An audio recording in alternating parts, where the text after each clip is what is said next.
So welcome to this episode of Sweet Mama Supper Club. I have Seth Leonard and Dawn Friday. And today on our menu, we have mambo chicken, we have red beans, we have fried cabbage, we have catfish, we have Trinity rice, we have sweet potatoes, we have mac and cheese, and we had cornbread. And how did you feel about the food? Delicious. It was great. It was great. I'm not bullying anybody. No, and you know what I knew, like not to put pressure on you, but I knew this was going to be a great meal. We've done actually work with you, Jen, through Danielle Lynch. Mm-hmm. Over the last several years, pregame dinners, whether they've been breakfasts or they've been like a mid-afternoon supper for our guys, always knew that we were getting so much quality for the amount of money that we were paying. And we felt like we were getting high-level service at a really, really economical price. Yeah. And your care and your attention, but at the end of the result, there were a lot of clean plates and no leftovers when it was done. Our guys devoured it. Yeah, I'm sure. Like the first time that I had your food was last week, and it was last week, guys. Listen, the mambo sauce on the chicken, I was like, I didn't ask for ranch, but I did not have to. That sauce was so delicious. Thank you. It was so delicious. And I know you have some secrets there. There are secrets, but we're going to definitely utilize her for that as well. And all right, so my friends, all right, Seth and Dawn. So just give me a little bit. Seth, I know yours a little more than Dawn's, I think. So give me your journey as a player and as a coach. Like I know it's like a combination of the two, but like how did it all start and where have you come full circle at this point now? Not full circle, but where are you now, I should say? Well, for me, it started right in New York City, where basketball is loved. Yeah. I started off I'm in a football family. Football's our preference. And I picked up a basketball around like maybe 5th or 6th grade. So I've been chasing it since. And along that line of chasing it, there was a few years that I had that I was like, okay, maybe I could chase it comparable to how I was in football. And now it's turned into something to where I get to affect the lives of not just high school, professional athletes, young ladies through the game. So it's done a lot for me. So you went from high school, then where'd you play college ball? University of South Carolina, Aiken. University of South Carolina, Aiken. And where are you coaching now? I coach at Central Dauphin High School.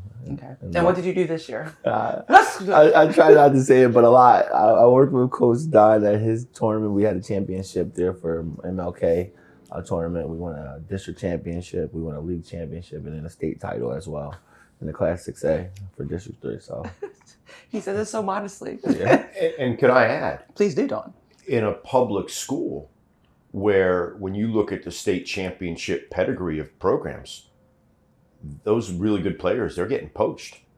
He did it with kids within the Central Dauphin district, which is a really, really special. I mean, a lot of things got to line up the right way with good coaching and good players. Yeah, it was an amazing year. Something that I know the community will take with them for a while, but I'm just like, I'm a big kid at heart, Peter Pan land. So I'm glad that the kids that I worked with this year get to have those stories and be on the positive side for the next 40 years. Yeah. And I was able to go ahead and do a good work this year. I'm proud of you. Year one, though, too. This right, first year. Yeah. A lot of the things that were accomplished this year, like, they were saying AP Coach of the Year, and I'm like, what does AP stand for? I was just busy doing work. Right. I was doing what I do. Yeah, and trying to do it to a level where, you can make an effect that lasts longer than you. Yeah. So we had a really fortunate year, and some great players too. Amazing. It takes the whole community, the whole village. So. Yeah. I grew up in St. Clair, Pennsylvania, up in the coal region, northeast PA. Okay. And in that time, I played high school basketball at St. Clair, and I had an opportunity to go to Lebanon Valley College, where I played there. And then I met up with a gentleman named Pat Flannery, who was coming out of the Division I ranks as an assistant. I started coaching with him, really kind of dipped my toes in the water, and it was something I loved to do. I thought I was going to go in my family business, in the kitchen cabinetry and home renovation. Oh, can they come and do my cabinets? Yeah. and I took a whole different turn in it. And, here I am today, coaching 35 years later. That's awesome. And it goes quick because when you enjoy what you do, it goes by season to season, goes really, really fast. How long have you been at Penn State Harrisburg? I started on August 5th, 2013. Okay. So about 13 years. I've been in Middletown with Rashawn. Yeah, that's awesome. That's how I know Don. Yeah. Because I would cater for the basketball team through my soror Danielle, Yep. who coached track there. So that's how we know each other. Yep. We'll have to talk about some of that ourselves too. Oh, we will. Yeah. Hey, she works. This is good. I do don't work. know about When her and her daughters, like, Saturday mornings, we would Oh do my games. Yeah. Like, we would get a whole breakfast catered in, or we would do the pregame with the Mhm. chicken and the Mhm. mambo, the sweet mambo chicken sauce, the Mhm. sauce. Mhm. She did all that for us, and Mhm. it was through word of mouth through Coach Lynch. Well, I'm sure the players felt good, but did they run faster? Because this right here, I'm telling you, I don't know how I'm gonna react after I get out of this. What's my reaction time on this? We didn't get as high quality as this. We were a little more straight. Okay. We were straightforward. Right. And They weren't getting the sweet potatoes and the mac and cheese This at that is time. amazing, though. Everything is so flavorful. Thank you for the flavorful. I appreciate that. Okay. So what do you think as coaches, because I coach, so what do you think your biggest responsibility to your players would be as a coach? I'll start. I think for me, it's always been a goal of seeing who they are and maybe the skills that they have and the deficits or the areas of improvement, but also being able to envision where they can be and having that fine line of guiding them there, which takes some rapport, takes some accountability. But I like the pathway of getting them to where they're supposed to be. And as we were talking about before, sometimes you don't get to see those flowers, but those early voices and those people that kind of gave them those disciplines or maybe motivation areas help them to really soar. So I think that's for me, being able to get them from point A to point B or ZZ or what have you. Yeah. Like, I think for us, it's that demonstrated behavior and that pattern. I mean, we're getting families that are going to trust their most important asset, their child, to come under our watch. Yeah. And, people judge the winning, and I get it. We're in the victory industry, and you have to win. Yeah. But we're trying to get those young men to become great advocates for themselves so they don't shortchange their 40-year-old version of themselves. And it's not easy. It's not linear, but it's just reinforced. It's commitment, attention to detail by them and by our coaching staff, because you can't do it in one day. It's a process, and there's going to be good days and bad days, but it's proven. And it's the end result, as I'm out of it longer, is seeing guys have success. They become really good leaders. They're great husbands. They're great fathers. They're great members of the community, but they won. That was always my thing with my girls. I really, first of all, college, for high school, for me, college, and they didn't have to go to college, but I wanted them, obviously, high school graduation, but I wanted to know their career path. What is your long-term goal outside of track? I want us to have, because we had great success. The girls, we had a lot of success, but I wanted to see what is our path? What are we trying to do? I took them to colleges, we did a lot of that. So for me, that was the thing. I wanted, because at the time when I came to New York, sports was very male dominated, right? The females didn't get the same light and the same attention. So that was a big thing for me, because it was clear, but I had so many great athletes. There were so many great female athletes, and that was my thing. I wanted them to understand their capability, but then also what was their long-term outside of high school, and what was their career past their graduation. So that was for my big motivation. I wanted them to see what the long-term was. Right. So there was not as much light shed on that time. There wasn't. To just piggyback off of what Coach Friday said, the business of winning sometimes isn't in the numbers, and I think it's a lot in the character. We're up in Penn State main campus, or many of the conversations. I knew Coach Friday from social media and just how successful he's been as a coach. But the one thing that I was amazed about, any conversation that I had, Penn State related, they always came back to him and just talked about what a tremendous character and principal guy he is. And I think from the recruiting process, him showing interest in some of our players, he shared with me exactly what it is. And I'm like, okay, it's a place to grow. It's a place that they're going to go ahead and have. I think early on in anything you do, if you do it with great integrity and to the best of your ability, and you treat people the right way, the market will reward you with longevity. But if you shortcut that, you cut corners, you double cross people, or you're not a person of your word, you get weeded out. And I think of my career. Hey, I got fired at St. Francis in 2012, and Hey, my mom the next day told me, hey, what a big mistake they made, and I was the best coach in the world. Well, the guy at the gas station, they're not filling up my truck because I'm a good guy. You got to go out and earn it. Yeah, right. And you can sit there and feel sorry for yourself, or you say, okay, you know what? What do I got to do? What did I contribute to that outcome? And when I got to Penn State Harrisburg with Rashawn, I was like, hey, I've had to go through a bunch of recreations in my career. Oh, wow. In this regard, social media changes recruiting. Yes, it You know, does. back in the day, if I'm recruiting you out of York and I call your house, there's only one landline. I'm probably getting a parent, or I'm getting an aunt or an uncle or somebody that's important in your family, and I'm talking to them about my program. Yeah. Today, it's a cell phone or it's DMing a kid. I may never get to the parent, and it's important you have to do that. Oh, wow. Hey, recruiting. I remember a guy saying one day, someday you're going to be able to take the video of your game and upload this on a cannabis converter, and we're going to look at this. Couldn't believe it. I couldn't believe it. I thought I was on the Jetsons episode. Literally, yes. But you know We're what? living in Jetson times hey, now.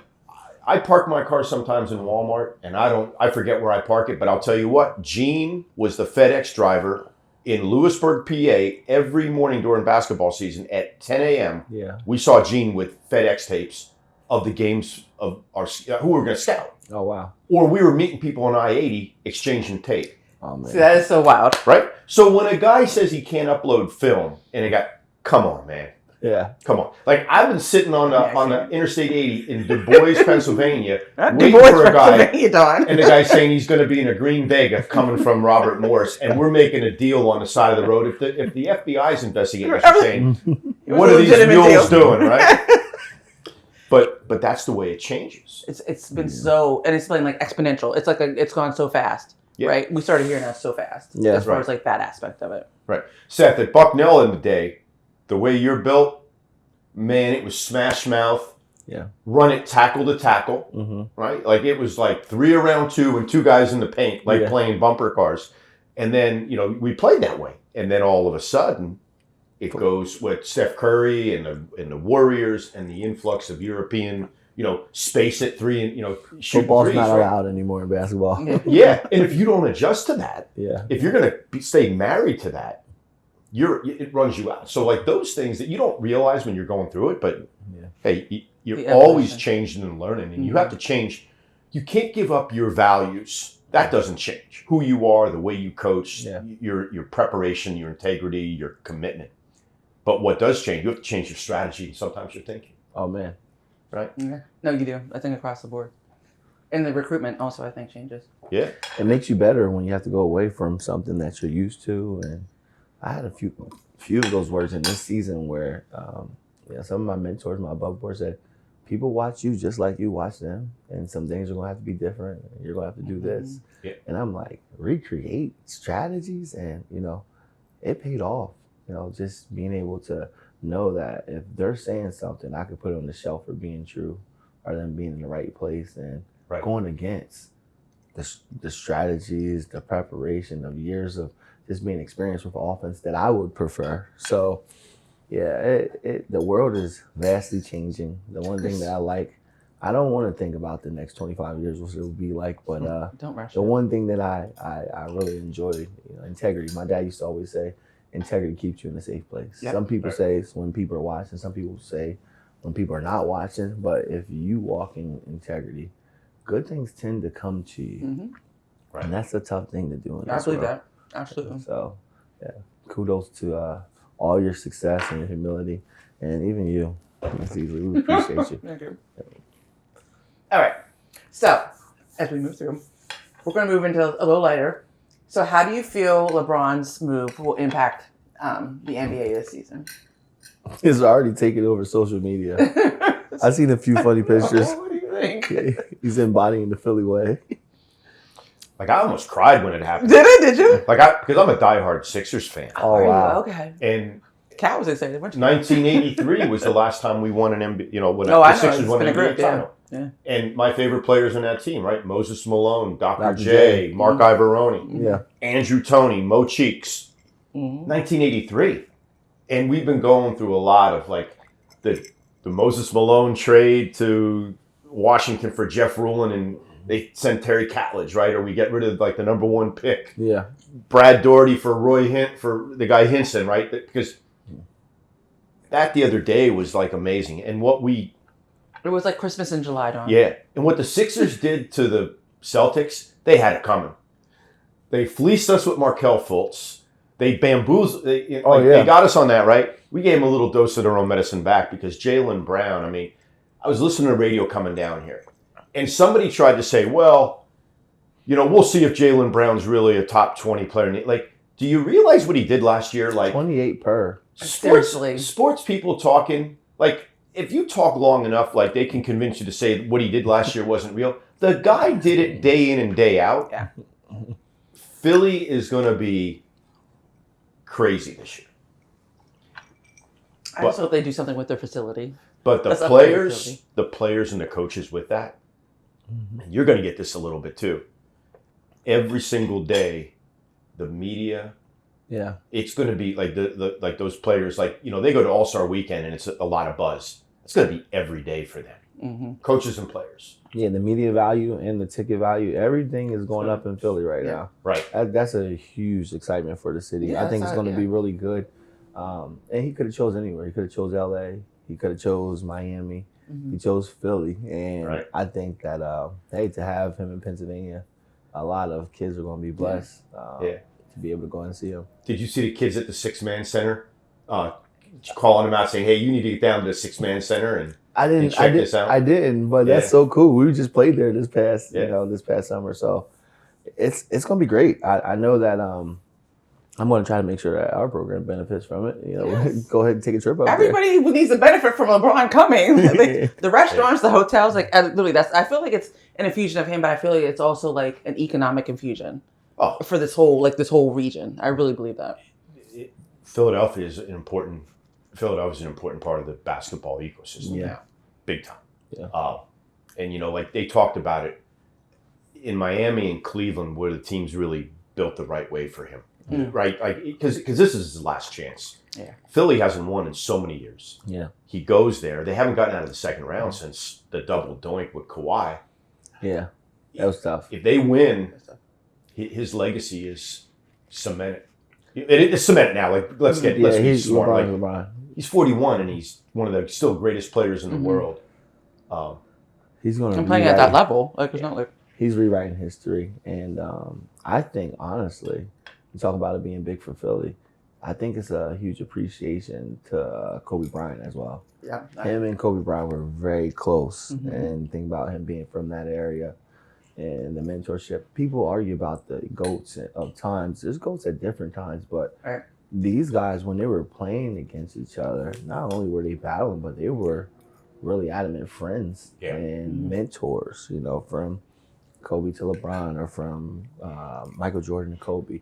It is a big deal, and I think that it's a small reverence to go there. I heard he liked Maxey a lot too, but that's awesome. Philadelphia is such a big basketball area, and I just people think deserve wins. Right. The Eagles, I think for the entire city, as a sports city, like I know they are, but I think the Eagles, I just think all of it together is really a big deal for Philly. Yeah. And Paige, my older daughter, she was there for a couple years. She just moved to New York. She's really upset now that LeBron has come to Philly and she's not there. But you mentioned the Eagles, and I have to share this, but my dad tried out for the Cowboys in '79. Okay. He led the PSAC in sacks at Millersville in '78, I believe, and then he tried that before he went to go ahead and serve in the Army.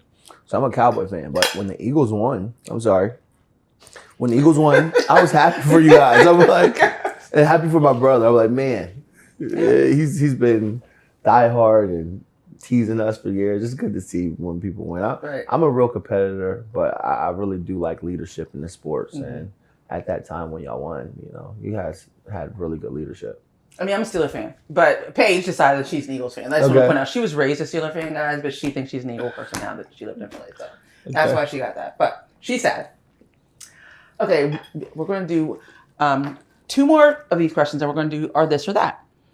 Have either of you ever coached women's basketball? My springs are dedicated to women's basketball the last 4 years. Okay, I know that's right. And I don't say it in slight, but in spring, I don't touch boys typically. I've had a huge passion to help develop young ladies in youth sports. I'm a girl dad, and one of my daughters she's an exceptional human being, but she's really good at basketball as well. So at first I wanted to spend some more time with her, but I used to think that the game was too different for me to ever touch it. And I fell in love with working with girls. The differences they're light years beyond comparison. But the game, I really, really enjoy working with young ladies. So the last, actually 5 years now, I've been working grassroots young ladies.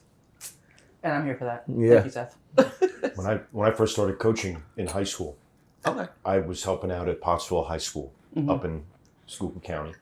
And the gentleman, the head coach, Bruce Hefner, let me coach the girls' summer league team in a league up in Hazleton. And that's where I got my first opportunity. Oh, wow. And then when I needed a reference, the guy at Lebanon Valley spoke to Bruce, and he said, hey, he's a good young kid. He'll work hard at it. But you know what? The way it's grown, and you know, it's gone. I mean, the NBA or the WNBA now, I was reading yesterday, is like a $3.1 billion industry. They have $1 million contracts.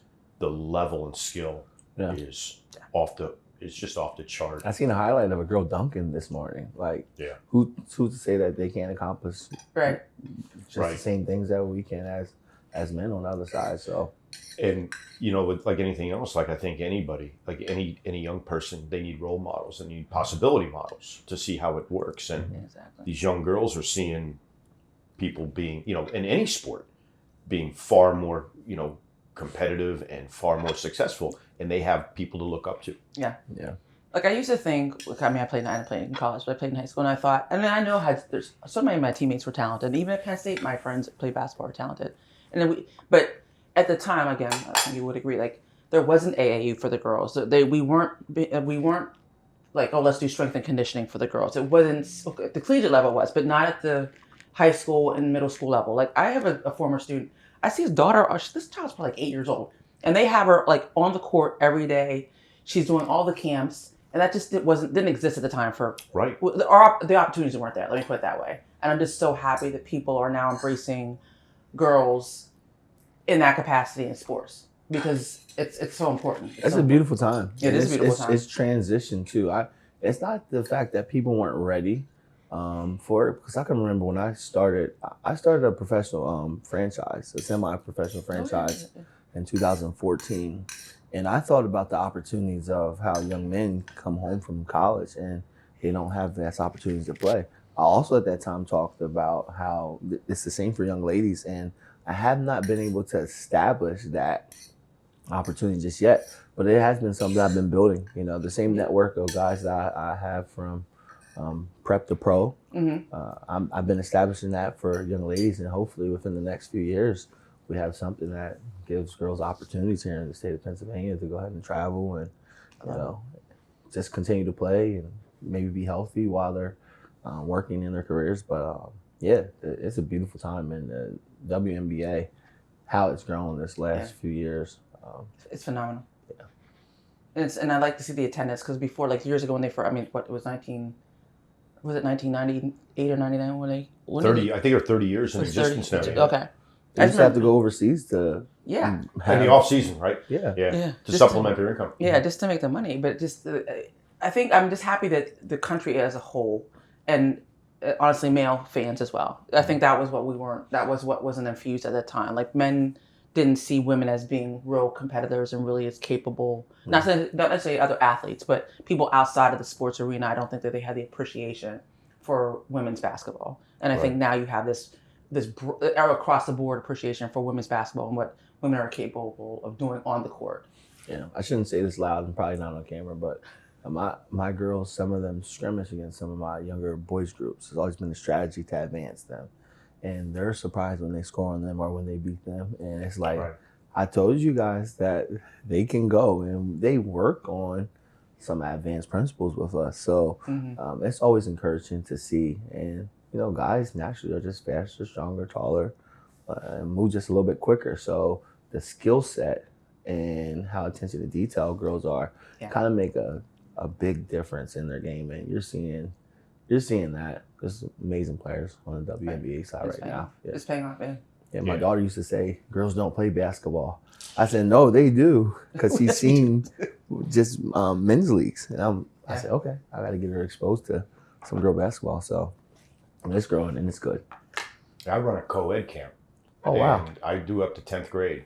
And I'll tell you what, some of the 9th and 10th grade girls going against their peers, they compete and they can score. They can handle some of the physicality. Now, there's that separator as they get a little bit older. Yeah. But at that point, like some of the young women their skill set's better. Yeah. Because they're not relying on just trying to go in and jump as high or try to bull rush my way through. They're using skill and smart. That's the difference. Yeah. We'll bring up some more AAU organizations there next year. This year was crazy, but I have a year to prepare for things, so we'll definitely talk. Yeah, for sure. Get the girls in. All right, it's now time for the fun. This or that segment. So we have our paddle. Okay. Yep. You will privately respond, and then we will share if we all agree upon the answer. So it's 1 or 2. All right. Yep. Okay. It says, offense wins games and defense wins championships. Are you an offensive game person or a defensive championship win person? Okay, there you go. We're all defense. We're all defense. We all agree with defense. Defense. So because I had to do my research. So I know that Mike Brown was known for like being an offensive guy when he was with the Kings and then when he went to the Knicks, but how he had to transition. So in your coaching worlds, have you been more like, you're more of like, I'm more defense, I'm more offense. Have you had to transition? Have you always had a certain platform as a coach?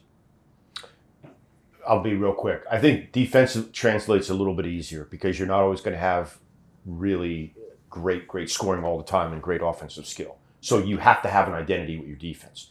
But when you can get a balance of really good offense efficiency with great defense, you're going places. Offense is a necessity. Defense is a requirement. I know that's right. This group that I had, very offensively talented.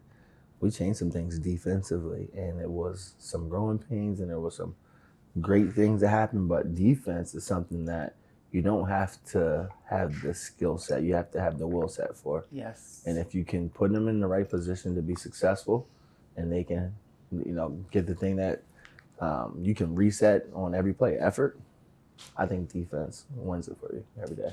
Because I find people will get lazy on defense. That's my personal. Like that's why you had to. I agree. Like it's a will set. Like you have to develop and cultivate. Like this is important. Like we have to have a defensive mindset. Yeah. All right, guys. On game day, if you're at a facility, are you a popcorn or a hot dog person?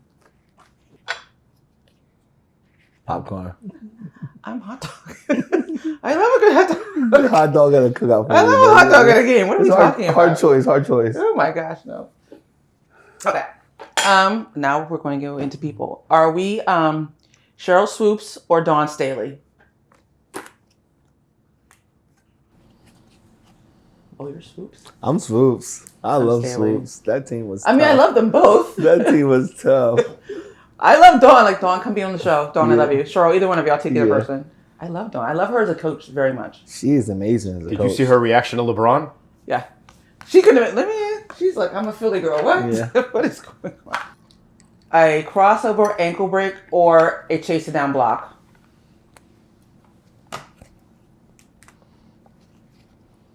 Chase down. Yes. Chase down. Good answer, guys. Good answer. Back to the defense. I want to see somebody hustle. That's what I want to see. Okay. Jalen Brunson or Steph Curry? I'm Steph. I'm Team Steph. Yeah. Tell us why, Dawn. Hey, that guy, he's a winner. He is a winner. He has the clutch gene, offense, defense, and elevated a franchise. And listen, I respect Steph. Yeah. Generational, right? But how can you not respect Brunson? I thought about it. It was hard for me to pick Steph. Steph has been iconic and changed the way that people play the game with his exceptional ability. But and also Philly, him being from that area. Well, actually, Brunson is from what? Chicago. Chicago. Yeah, he seemed like a Philly guy. He's super tough. Yeah. Super tough. He does have that. Yeah. I do respect how, like, what he did this year. when they didn't think he could do what he did this year. So I respect that, but I love what Steph has done, within that franchise. Yeah, body of work. I mean, there's so much. I mean, there's been so many transitions within that organization. So I love his, longevity there. I had to stand corrected. He played college there, but I was like, man, he just seemed like a embodied Philly hard worker. So, Yep. But Brunson, he's done an amazing job this year, and people will look at some of those pictures from his earlier career and think that, man, this team was him and Luka together. Yeah. I think it was the best that he got a contract and went on his own because it allowed him to grow more. And he's awesome. He was a second-round pick too.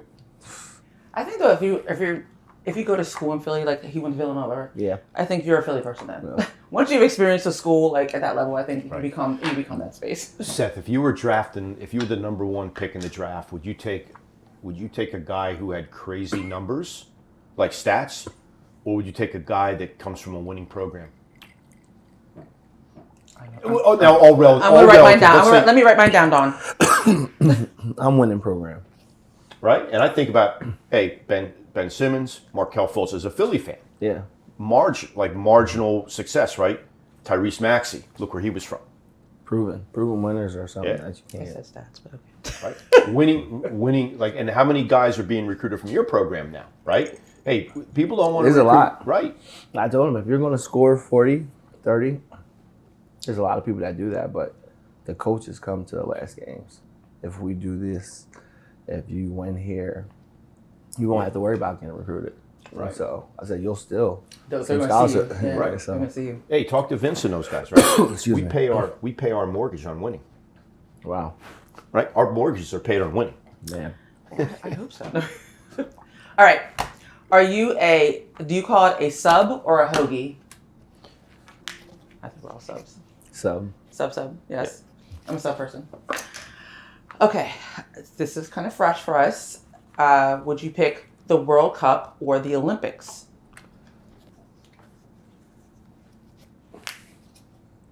Yay! World Cup. We're all on the same page. World Cup. I looked up ticket prices. They were too high for me. You're like, I was like, they're on soil. I have to go. I looked at the prices. I said, wife, I'm not going. You're like, no, we're actually not paying that money to go to that game. It was, I mean, this round, this was awesome. I think that this was, and Brooke, my younger daughter, who does not like sports, I want to say, she was all invested. I'm like, oh, we're invested in the sport now. Thank God. Somebody here is like. That's awesome. All right. Chips or pretzels? Oh. If there's Middlesworth, I'm going. Oh my God, I love Middlesworth. Do you love Middlesworth too? I'm okay. I'm a Snyder's of Hanover guy. Okay. Anybody from Snyder's of Hanover, I love the hard sourdough pretzels. If you could send them to Harrisburg basketball team. On Friday is his name. I do like Snyder's too, but yeah. I do. When I go to Hanover, I make a pilgrimage there. There's a pilgrimage involved. All right. Now this is my coaching friends. Gino or Pat Summitt? Seth, that's not an option. I gotta go with both. I think Pat just did so much for the game. Yes. I like Gino's motivational talks though. Right? Like when I look at a clip and he's talking about not compromising, I was fed more from Gino, but Pat, her legacy on the game. Her legacy is just like untouched and to me. Like, She started it. Yeah. And Ariama come in and, they had great battles, but she was the first person to crash through the glass ceiling, per se. Absolutely. Right? Yeah. Absolutely. How tragic for her. I know that. So young. She was young. All right, we're going to close off with one more kind of personal question for you guys. All right, here we go. Personal question. We kind of touched on this like when we were chatting earlier, but I want you to both share who were your biggest influences as you came into. No, we can just talk about it. Who were your biggest influences as young coaches, as athletes, even as an adulthood? Because I have people that influence me now at 56 years old. So who have been the biggest influences in your coaching career? I was just talking about it last night, actually. I asked my dad to borrow his watch in the game we were playing, Upper St. Clair, and he said, my son still needs me. He was one of the most amazing coaches experience I had. Hard to ride home, but as a coach, he's a coach's coach. He had the biggest influence on me. Isaiah Anderson, another guy. That's someone that envisioned where I could be, but I was not anywhere close to it. And then Vince Alexander. Those are my three. I had a really fortunate upbringing with coaches. So those are my guys. I think for me, my father and my grandfather teaching me work ethic and, being able to serve and give to others, life skills was so important to me. And then in terms of like the coaching aspect, Pat Flannery, huge for me as a professional coach. As a young guy, Joe Opalenik Sr., Mr. O, gave me the love of sports, and my Uncle Mike were a really big part as a young guy growing up. And then, today, Frank Girardi, my former AD at Lycoming, one of the greatest football coaches at any level, Rashawn Carlton, and Ron Verlin is a good friend that we continue to talk weekly and always learning. I love that. And Coach Joe Opalenik, his son, is so crazy. The basketball world is so small. His son coached me his first year at York High was my senior year. Are you serious? Yeah. So the basketball, they say networks make the world go round. Yeah. But there's so many coaches that are instrumental. Like I can still remember my Little League coaches, and they'll walk into Jersey Mike's or wherever I'm at, and I say, "Hey, Coach Tony," or it's coaching is an amazing field where you can give life lessons and affect youth in areas that they want to grow. So yeah, kudos to anyone that's in the field of coaching. There's such great guys out there. It's a lot of long hours. Yeah. And people, especially at the high school, at the high school, whatever, the pay cannot be, but you have to be deeply invested in that space. Yeah, and navigate all those external things. Like getting to the game is easy. Yeah. Handling parents, handling jealousy, handling administrators meddling. Like, it's hard enough to win, let alone throwing those sandbags on the mission. Like, how do you get the balloon up? Well, you need sometimes kids just to trust you and jump all in. And parents. Yeah. 100%. And they say buy-in, like it's a whatever term, but it's a real term. Like buy-in is a very real thing, I think, within the coaching world. Keeping everything in home too. Well, they have their houses, we have our houses, but inside that locker room, it's a brotherhood or a sisterhood, and you want to make sure that you're treating your family with respect. Exactly. Absolutely. Well, thank you guys. Well, it's been awesome. Thank you for a great show. And thank you. Great show, great experience. I have to say that. And like I said, this has been a great breakfast. I love it. It's a breakfast. The brunch. It's our brunch. It's our brunch. Best brunch I've had. I'll tell you that. It's awesome, and I appreciate you. Absolutely. Well, thank you for coming.